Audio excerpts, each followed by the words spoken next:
നാം നമുക്കായി നന്മയിൽ അണിചേർന്നൊത്തു വിളിക്കുക സിന്ദാബാദ്. നാം നമുക്കായി നന്മയിൽ അണിചേർന്നൊത്തു വിളിക്കുക സിന്ദാബാദ്. ഇൻക്വിലാബ് സിന്ദാബാദ്, സോളിഡാരിറ്റി സിന്ദാബാദ്. ഇൻക്വിലാബ് സിന്ദാബാദ്, സോളിഡാരിറ്റി സിന്ദാബാദ്. പോർ വിളിക്കുക, പൊരുതുക നമ്മൾ വാഴും തിന്മകൾക്കെതിരെ, കേഴും നാടിനു വേണ്ടി.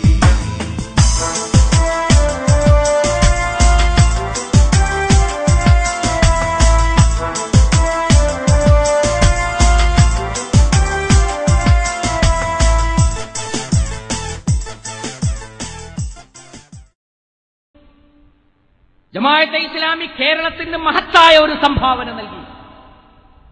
ആ സംഭാവന ഒരു ദിനപത്രമായിരുന്നു. ജമാഅത്തെ ഇസ്ലാമിയുടെ മുഖപത്രമല്ല, അവസരം നിഷേധിക്കപ്പെട്ടവരുടെ ഒരു മുഖപത്രം, ശബ്ദമില്ലാത്തവർക്ക് വേണ്ടിയുള്ള ഒരു ശബ്ദം, അവകാശങ്ങൾ നിഷേധിക്കപ്പെട്ടവർക്ക് വേണ്ടിയുള്ള ഒരു പോരാളി കേരളത്തിൽ പ്രത്യക്ഷപ്പെട്ടു. വാർത്താമാധ്യമങ്ങളിൽ അത് വഴിത്തിരിവായി തീർന്നുവെന്ന് മാത്രമല്ല, വാർത്താമാധ്യമങ്ങളിൽ അത് വഴിത്തിരിവ് സൃഷ്ടിച്ചു. പഞ്ചസാര രോഗികൾക്ക് മധുരപലഹാരങ്ങൾ വിധിക്കുന്ന വൈദ്യന്റെ ഏർപ്പാടായിരുന്നില്ല ഞാൻ നേരത്തെ സൂചിപ്പിച്ച പത്രം സ്വീകരിച്ചത്. ജനങ്ങൾ എന്താണോ ആഗ്രഹിക്കുന്നത് അതവർക്ക് കൊടുക്കുന്നതിന് പകരം ജനങ്ങളിൽ എന്താണോ വേണ്ടത് അതവർക്ക് നൽകുവാൻ പണിപ്പെട്ട ഒരു പത്രമായിരുന്നു അത്.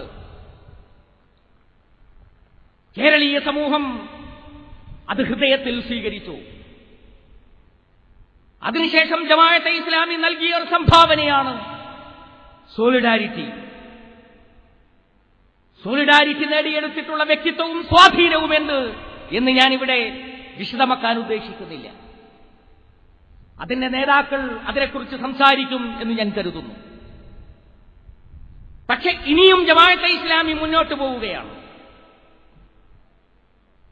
പടച്ചവൻ അനുഗ്രഹിച്ചാൽ ഭാരതീയ സമൂഹത്തിന് തന്നെ ഏറ്റവും മഹത്തായ ഒരു സംഭാവനയായി ഒരു രാഷ്ട്രീയ പ്രസ്ഥാനം ഏതാനും നാളുകൾക്കുള്ളിൽ ജന്മം കൊള്ളാൻ പോവുകയാണ്.